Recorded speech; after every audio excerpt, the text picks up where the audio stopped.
welcome you all attendants very much here on the eve, pre-Easter Eve. And it's really a pleasure and great honor to be welcoming as our speaker this evening, Anne Bang. Anne Bang, she is professor in history and also doing Islamic studies at the University of Bergen, and has been working on the Swahili coast from the Arabic source side, sort of complementary from my Swahili side for a long time. So we've been sort of overlapping and intersecting for a long time. She has got two great books out. Her first book, published in 2003, is called Sufis and Scholars of the Sea, Family Networks in East Africa around the turn of the 20th century. It zooms in on the biography of a very important scholar of the Hadrami Alawiya sort of background and looks at issues and contestations of reform. His name is Ahmed bin Sumaid, and that book was published 2003 by Routledge. And her second book was published 2014, is called Islamic Sufi Networks in the Western Indian Ocean between 1880 and 1940 by Brill and Leiden. And it basically continues the trans-regional, sort of following these trans-regional networks in the wider Indian Ocean region, looking also at Mozambique and Madagascar and the ways in which the puzzle sort of on that in Western Indian Ocean side sort of goes together. Anne has also been active and successful in working with local libraries and archives. So I just wanted to mention that there on the personal library, it was of Malim Idris in Zanzibar. That was one project, and then she had others had a British Academy grant for the manuscripts collection of Riadha Mosque and College Library based in Lamu in Kenya. And she just recently acquired a new grant for further work on manuscripts of this sort from the Norwegian government, I believe. So yeah, these issues of traveling, following the themes of connectivity, contestedness, Islamic reform within these Sufi networks. And yeah, Anne, welcome so much to ZMO to be telling us a lot more today about, and I'll just read your title now and then give you the floor, the Esoteric Authority and Sufi Networks of the East African Hajj. Thank you so much. The floor is yours, and we're looking forward to the discussion afterwards. Thank you so much, Kai, for that kind introduction, and thank you so much to the ZMO to invite me to speak here today. I am really happy to see colleagues and friends again. I mean, nowadays when we sit in our homes, I think it's really much needed to put your work forward to others, and I'm really glad to be here with you all, even in this Zoom room. But I have to say I would have much rather been in Berlin if I could. So over to today's talk. This is a paper that I actually wrote several years ago for a workshop that Niall Green hosted, which had the Hajj as its specific topic. And then I just kept it for a long time sitting on my hard drive, because I was thinking it would form a chapter in a book that I'm working on now that deals with modernity in interwar Zanzibar. But as I think you will also understand from the talk, it didn't really fit into the argument of modernity and progress and development and all that. So it will now be a book chapter in another volume instead. And of course, I'm really interested also in your feedback before it becomes a book chapter. So here's the argument I'm trying to make today. I will present you with the Hajj description from two travelogues that were produced in Zanzibar. The first is that of Abdallah Bakatir, which includes his Hajj in 1898. And that was part of a journey in the Hadramaut and in Egypt and in the Hijaz, actually. The second is the account by Umar bin Sumaid from depicting his Hajj in 1851, which is included again in a broader travel account that also depicts a journey in the Hadramaut. So what's the argument I'm making? I'm trying to say that for these men, authority did not come from the Hajj itself. In fact, they barely mention the Hajj at all. Rather, authority seems to have come from the network in which these journeys took place, the type of esoteric authority that was passed on in a long list of encounters that are narrated in great detail. So the point is rather one of continuity. A much broader point, which I will really not have elaborate fully in this talk, is that this continuity somehow is the function of adaptation during the long Islamic century between 1300 and 1400 Hijra, meaning sometime between approximately 1882 and 1879. So these are adaptations to social, cultural, and political change, and even to modernity itself. So to make this argument, I will make two somewhat different analyses. First, I will present a reading of these travelogues, how the Hajj specifically is described, or rather not described. And my contention is that these travelers tended to emphasize esoteric authority way over normative rituals. Then I turn also to the sort of networking part of the Hajj. And I'm following here the lead of researchers who have pointed to how networking shifted as modes of transport changed, from dhow traffic to steamship, to airplane, to cars, even railway, all of that. So my contention again is that while the impact of modern transport did speed travel up, long established patterns of visits, return visits, honoring relationships, past and present, they all continued. So just first to say that the Hajj seems to have become a somewhat hot topic lately. There are three quite recent books that have discussed these shifts in some detail. The first one is John Slight of 2015, The British Empire and the Hajj, then Tagliacozzi and Turawa, also in 2015 on the Hajj, and most recently Michael Christopher Lowe, Imperial Mecca, which is from 2020. And then, of course, in this forum, I have to mention this one. My apologies, Ulrika, I have not yet been able to read it, but it's on my list, and hopefully soon it will be also on my desk. I realize that it also features many of the changes that I will get back to in this talk. Let me start with some background. The two journeys that I present here both took place while Zanzibar was a British protectorate under the rule of the Busaidi Sultan. When Bakatir went on his Bildungsreise, if you like, the protectorate was still in its infancy, with few of the formal institution that was to shape Zanzibar and much of East Africa in the 20th century, such as the school system, the legal system, just to mention two of them. Omar bin Sumait, in contrast, went on his Hajj as a leading representative of a system that had been at work then for close to a generation. Now, for this paper, I have not done a really full investigation into the actual number of pilgrims from Zanzibar in the entire period between the 1890s and the 1950s. And I actually doubt very much that reliable figures could even be produced.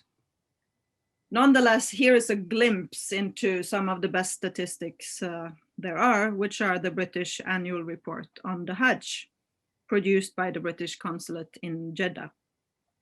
Now, first, some words of caution here, because these figures show the number of pilgrims according to where their Hajj passports were issued. And they are listing according to arrival at various quarantine stations. So it's not unlikely, in fact, I would say it's actually quite likely that many East Africans would obtain their pilgrimage passport elsewhere, like in Aden, like in Egypt, some maybe in India, and therefore they would simply be included in other columns. I I hope you have reasonably big screens where you are, because these figures are quite small. I had to cut them off. I didn't show you the onwards numbers. So this is a glimpse more than anything. But yeah, they are small, but they also show the relatively small number of Zanzibaris and East African making the Hajj in this bit of the interwar period. I put the figures from the Hadramaut on the one side just for comparison, just to show how reasonably few East Africans Hajjis there were. In fact, in 1933, we see that there is one, for which I have no explanation at all, actually, except for what I mentioned earlier about how the Hajj often was part of a bigger tour, meaning perhaps that passport was obtained elsewhere. In any case, pilgrims from East Africa and Zanzibar were so relatively few that the region didn't even merit its own separate section in the annual report of the Hajj until 1932. Between 1926 and 1939, only a handful of these so-called pauper pilgrims, the destitute pilgrims, needed repatriation, nor were there any particular incidents that merited the attention of British intelligence. And by incidents, I here mean what they normally refer to in the annual report on the Hajj as nationalist agitation and the like. All in all, colonial Zanzibar and the East African coast seems to have been rather less under scrutiny than other regions, most notably India. So for the Zanzibaris who did not travel, the Hajj remained highly visible in the public realm. Like elsewhere, the Eid al-Adha was marked in Zanzibar, both in the city and in the villages. And during the colonial era, this meant really very public rituals and receptions that were hosted by the Sultan and the British resident and all the city elite in presence. Reports from these events were published in the colonial Zanzibar Gazette, and from 1939 also in the Arabic newspaper Al-Falak.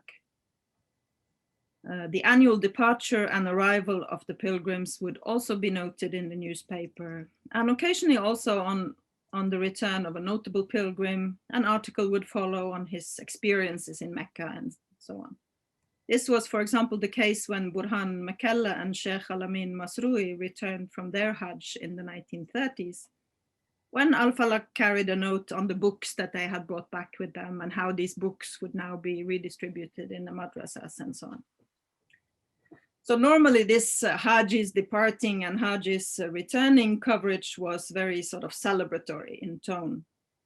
However, it could also be at times quite cautionary, possibly to make future Hajjis aware of the risks that they faced while they were in the Haramain, or possibly also to make the readership more appreciative of the relative laxness or softness of Zanzibari legal procedure.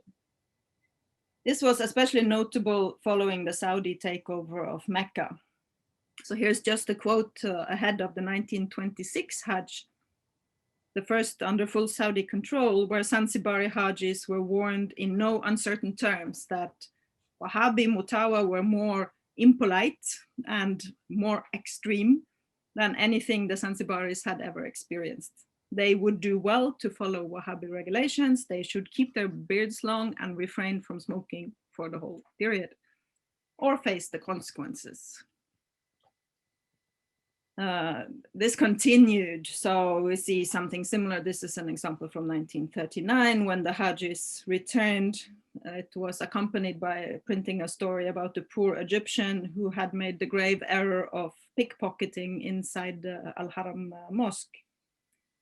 So the thief had his hand amputated by Saudi authorities and the hand was hung around his neck, according to Al-Falak, to deter others from similar escapades. Just another layer of background to be added here, and that is the genre of the Hajj narrative, which we need to consider. And we also look into what contemporary Hajj narratives there were. What are we comparing to here?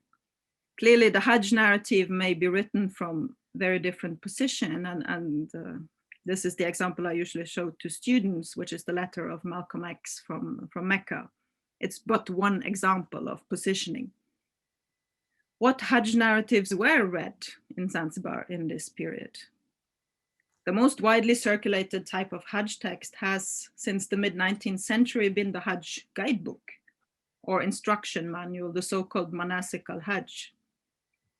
In the most simple form, this informs the pilgrim about what to do, when and where. And most will also have additional information on how to prepare yourself spiritually and mentally, but also like practical advice, how to cope with the heat or how to deal with the masses of people. Although the purpose is primarily practical, these guidebooks still belong in the realm of religious literature. They were also read communally before departure. Actually, I've not seen any Hajj guides produced in East Africa itself in the late 19th or early 20th century. However, they almost certainly existed. I can't believe that they were not there. And surely they must have been produced when we come into the interwar period, if nothing else by the colonial government. So here if somebody has seen them, I'm interested to learn, and if not, I refer just to future research here. What we do know is that such guidebooks were circulating in print in the broader Indian Ocean, many of them produced in Southeast Asia, especially from the early 20th century. As an example, may be mentioned two guides published in 1875 and 1909 by the Alawi scholar and publisher Said Uthman bin Abdallah al-Alawi in Singapore. Wait, other way. Besides the Hajj guide, descriptions of the ritual have also featured widely in the genre known as the rihla, the travelogue. First-hand accounts of the pilgrimage, the sights witnessed, and the experiences of the haji were obviously always in demand by the people back home, if you like. Upon return, most pilgrims would recount their journey orally to friends and to family and to the community. But the narrative could also have an element of, especially the earlier narratives, had an element of scientific discovery, such as we see it with medieval scholars like Ibn Jubayr or Ibn Battuta, who described the geography of Mecca, the arrival and organization of the caravans, the ethnography of the pilgrims, and of the rituals. In the period that we are looking at, accounts of the Hajj were increasingly narrated in printed form. One of those widely circulated is this one, RIHLA al-Hijaziyya, by the Egyptian author Muhammad Labib al-Batnuni, who recorded the Hajj of Khedive Abbas II in 1909. I'm showing this copy because it's one of the copies that show up in the book collections of Zanzibari intellectuals. So we know that they have them, we know that they read them. Al-Batnuni wrote as a court journalist, and his account covered the journey to Mecca and his observations there, and he's really not shying away from criticizing everything that he finds backwards or difficult in the Hijaz, such as sanitation and general infrastructure. So he's clearly taking a position. He's criticizing both the Ottoman and the Sharifian rule and so on. However, he also gives a very detailed and at times really like passionate description of the pilgrimage itself. And he emphasizes the unity of the believers during the rituals. Al-Batnuni's account was also one of the earliest Hajj narratives to feature photography. A few years before Al-Batnuni, another Egyptian Haji, Muhammad Ali Effendi Saudi, had pioneered pilgrimage photography in 1904 and 1907. His detailed and at times really like intimate photographs were forerunners to today's Instagram hashtag Hajj in a way, his early version. Now, visual representation of the holy sites in Mecca were known in the Islamic world long before the age of photography. For example, widely used prayer books such as the Dalail al-Kharat would also feature depictions of the holy sites. So it created sort of what Jan Just Witkam has called the iconography of Mecca. Here's just a final piece of background. I'm not going to spend much time on it, but more as a note. The 50 odd years that separates the two Hajj descriptions that I'll come back to, it's exactly the period of very drastic change in terms of the mode of travel and increased imperial, and when I say imperial, I mean particularly British, but in the Indian Ocean context, also Dutch. Their management of the means of transport, the growing control regimes for passports, for quarantine, and the like. Another major shift in the period is, of course, the Saudi takeover and the foundation of the state of Saudi Arabia in 1932. So many excellent colleagues have written about these changes, including the books that I mentioned at the outset, and also Niall Green, who speaks about the Islamic age of steam and print. For now, suffice it here to say that in this age of steam and print, the number of pilgrims rose dramatically as Hajj travel became integrated with global steamshipping. There was also, not surprisingly, increased European intelligence activity in the Hijaz, notably through the various consulates that were established in Jeddah. So we turn now to the actual Hajj, and I call them the one-line Hajj, because you will see why.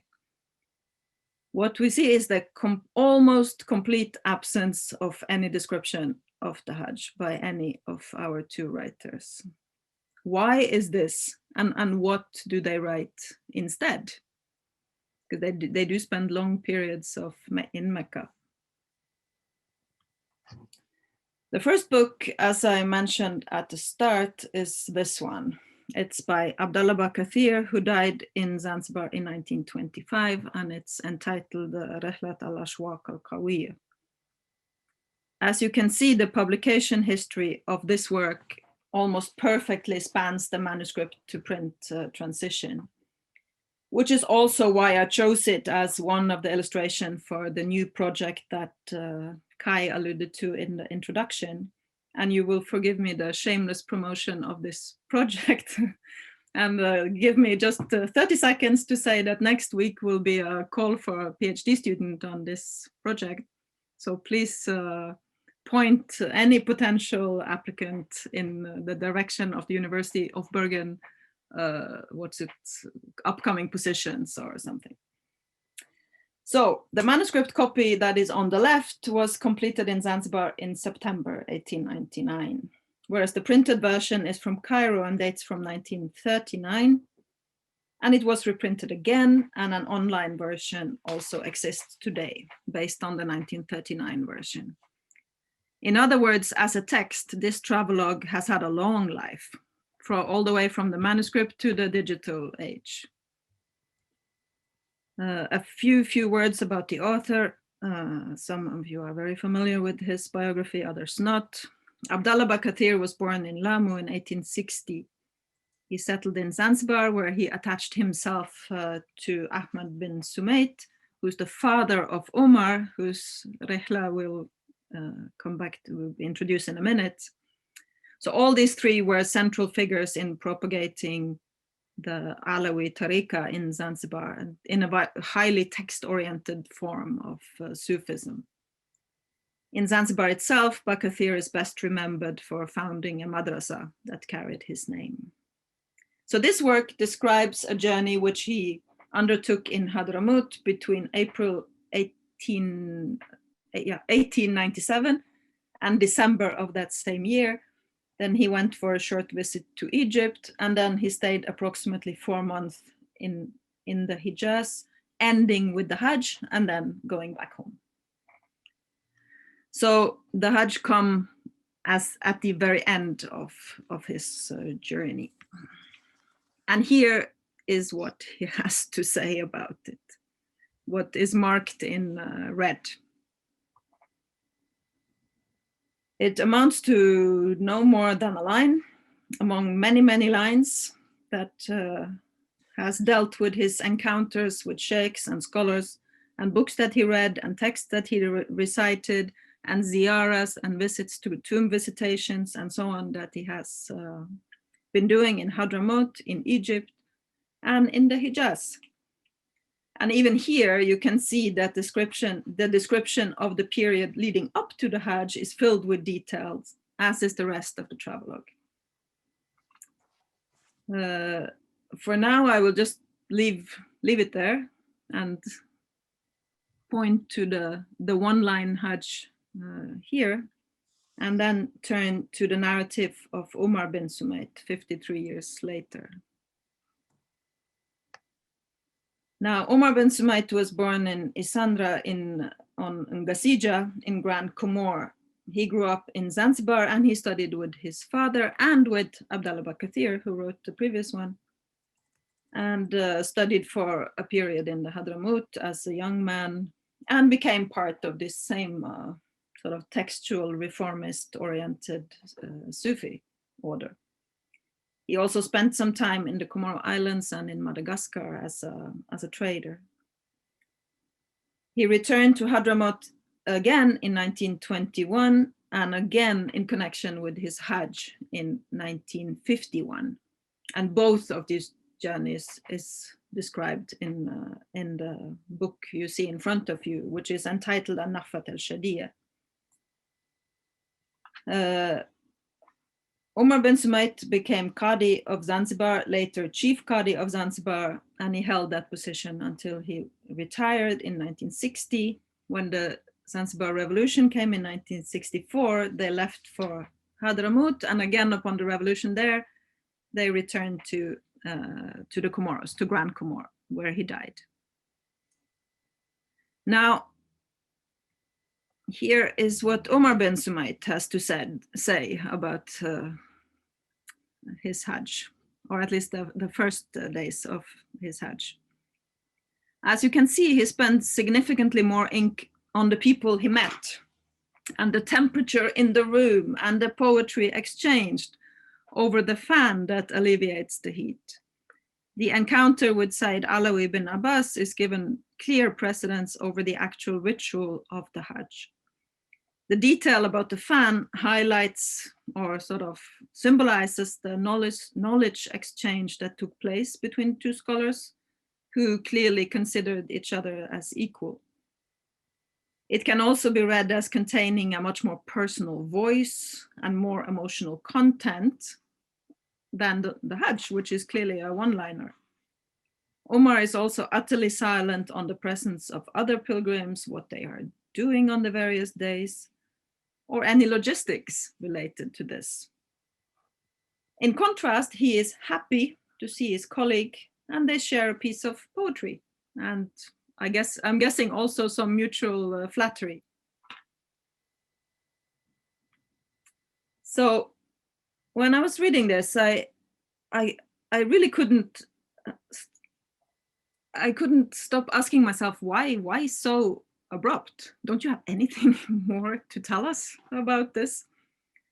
There is apparently for them nothing to say about this, as opposed to all the other rituals that they have attended during their journey, not even a word of advice for future pilgrims.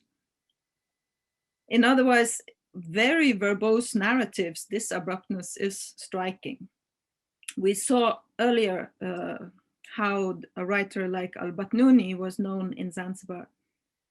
And in contrast to the silence of our Hajis, al-Batnuni clearly positions himself when he's narrating his journey. And in his case, it's a political positioning that is in line with the a broader pan-Islamist agenda. While there is little reason to believe that any of our two authors were aligned with the pan-Islamist agenda, I still wonder why they would show this almost demonstrative non-positioning, placing themselves in no particular position.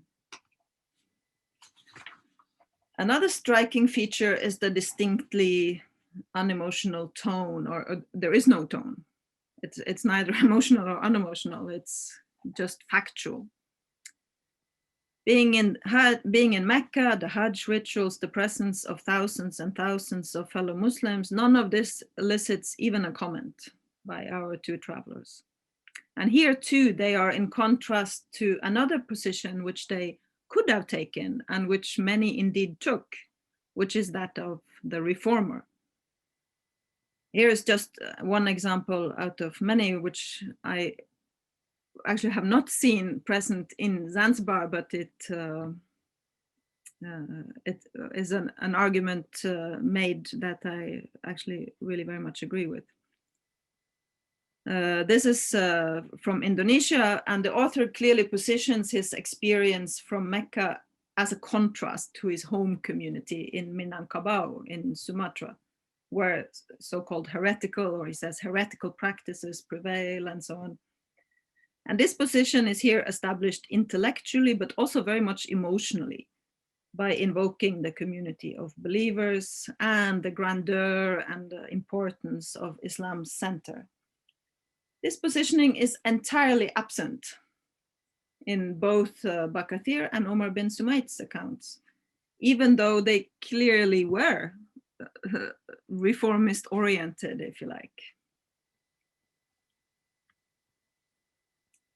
Now, you could, of course, make the argument that invoking emotional responses or giving long descriptive accounts was just not part of the rihla genre.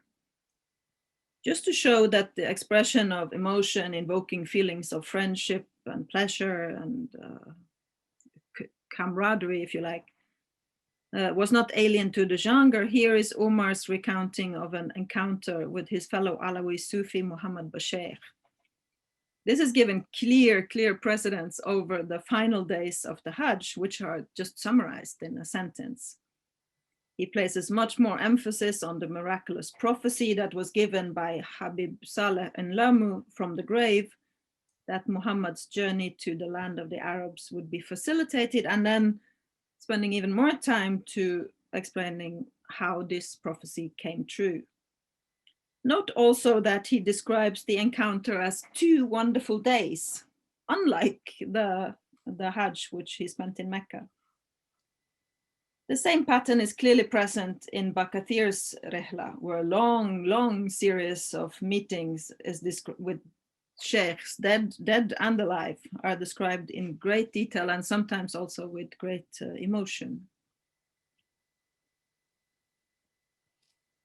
Or let me just go back here, because I also want to note that both texts mainly deal with extensive travel in the Hadramaut, but they include the Hajj.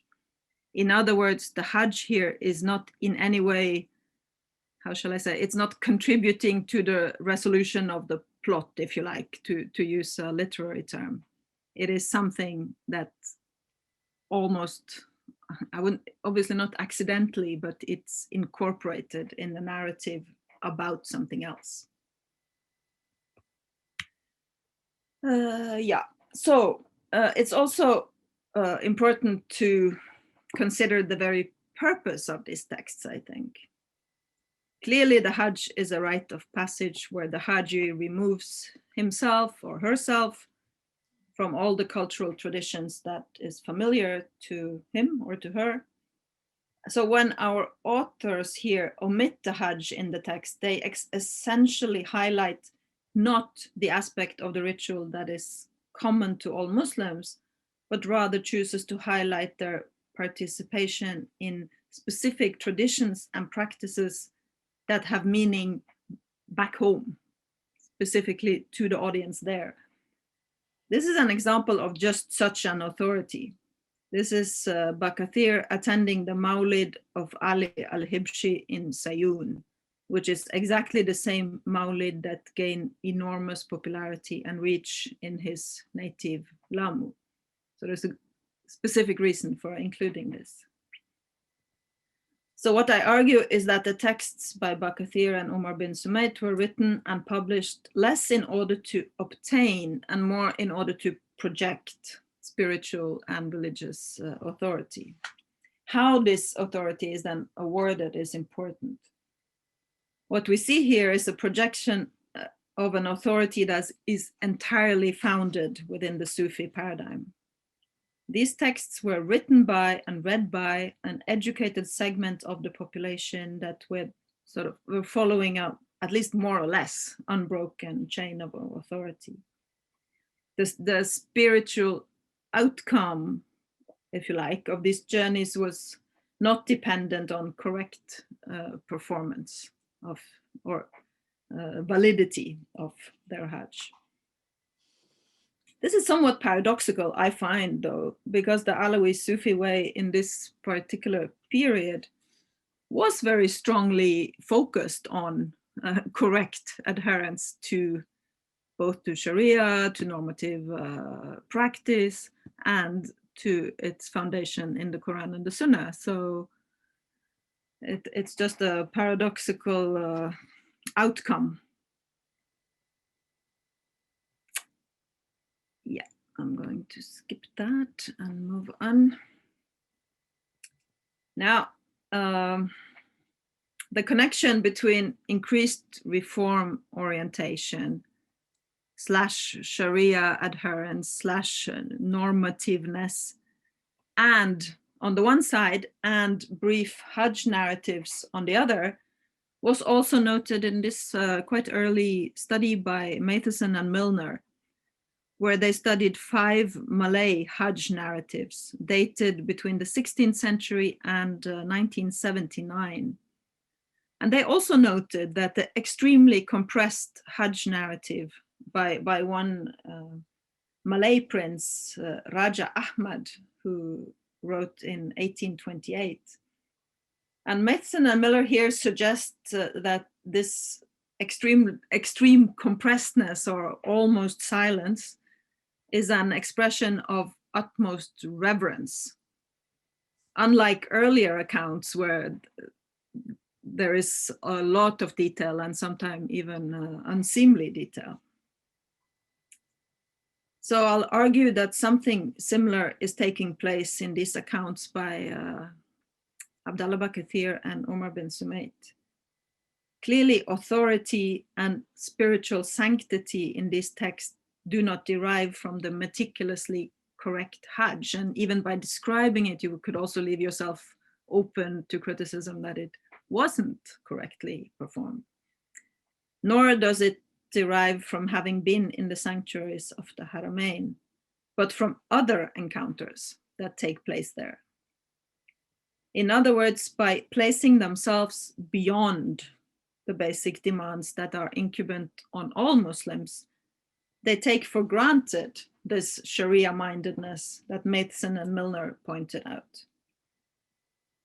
Instead, they focus on what they themselves view as the ultimate authorities, meaning the Hadrami Alawi Islamic tradition, be that legal, theological, or spiritual.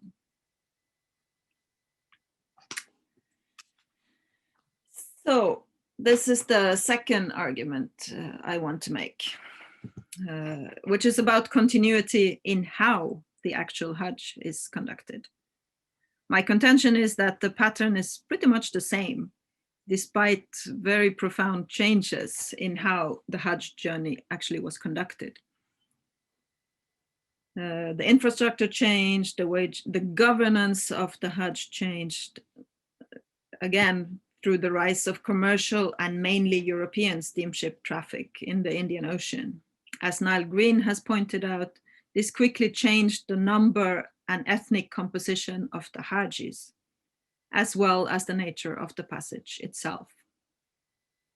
It also very much changed the age and gender composition.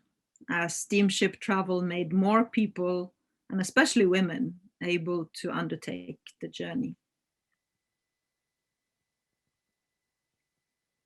Now, our two authors describe Hajj under very different circumstances. The image on the left is an illustration of the carnage that was the 1893 Hajj, when more than 35,000 pilgrims died from cholera. This was the worst outbreak in a long series of outbreaks that quite literally had plagued the pilgrimage, and which both the Ottoman rulers and the British Empire struggled to contain, while at the same time struggling between themselves over who could be the best protector of the Hajj. The same year Bakathir traveled, Jeddah was struck by an outbreak of bubonic plague, which had arrived via pilgrims from India. So naturally, things that we are now very, unfortunately, quite familiar with, such as quarantine regimes, attempts at physical distancing, and not least, endless quarrels over how strict measures are suitable measures, and which measures are too strict measures. These were very much part of the climate in which Abdallah Bakathir made his Hajj. Actually, the quarantine measures do show up in his narrative. When he was traveling from Egypt to the Hijaz, he had to undergo a 10-day quarantine before he could travel from Suez to Jeddah. Umar bin Sumait, on the other hand, was very much a representative of the photo on the right. It's on the right, yeah. He traveled in comfort by plane, directly from Zanzibar airport via Aden to the Kingdom of Saudi Arabia. His was a regular Hajj flight, which was by then the norm in at least parts of the Muslim world. In the narratives, we find all means of transport: dhow, steamship, train, car, and plane. Even the occasional camel, actually. While the dhow journey by Bakathir is a very brief one. He basically only travels from Mukalla to Aden by dhow, otherwise by steamer. The dhow was nonetheless the traditional means of Hajj transport for Indian Oceaneers, and one that incorporated periods in port, where visits were very much part of the voyage. So I will argue that this continued in the age of steam. We see this in Bakathir's descriptions of stopovers in harbors, typically in Mombasa, in Kismayo, and in Aden, where he would take the time to meet resident fellow scholars, to call on friends. Omar bin Sumait describes the same pattern when he writes about his journey in the 1920s. In Mombasa, for example, he spends the time in port in conversation with Suleiman al-Masrui and greets friends. And we see the same pattern actually in another narrative produced by Burhan Makalla from a Hajj in 1935. I have not discussed that one here because in his account, the Hajj itself is altogether absent, or it's lacking. I'm not sure if it's one or the other. But he stops in Mombasa visiting the Comorian Association. Now, you would expect this to be quite different in the age of air travel, but in fact, Omar makes a point that his plane stops in Mogadishu and meeting and greeting takes place much in the same way as it would during steam travel. And in Aden too, there was a stopover originally scheduled for one night, but somehow the plane got delayed and he had to wait for 3 days. So he makes really good use of his time visiting the grave of Habib Aidarus and had what he says, a happy reunion with old friends and going around the city to see friends and companions. When the plane finally arrived, he went to Jeddah, where he stayed only a day and a night, while making the time to visit the grave of our mother Eve, as he says, the supposed grave of Eve. And the journey then continued to Medina, and this time he says by a Saudi plane, an hour and 20 minutes flight. He stayed there for 9 days as a guest of an old friend, but unfortunately, he says, most of the time he was in bed and sick with a fever. So he laments that he missed most of all the social meetings and gatherings and all the good people and who are there. So the last slide, I'm sorry that the red arrow isn't very strong, but at least you can see the movement taking place. From the networking point of view, it's worth noting that the truly international nature of the many breakfasts and dinners that Omar attended during his time in Mecca in 1951. During an Isha get-together on the second Dhul Hijjah, he is surrounded by scholars from Harar in Ethiopia, from Senegal, from Syria, from Mecca, in addition to the crowd, obligatory crowd of Hadramis. After the Hajj, he went on to visit the Hadramaut, and the encounters there make up the bulk of his narrative. So he's kind of the opposite. He goes to the Hajj first and then Hadramaut.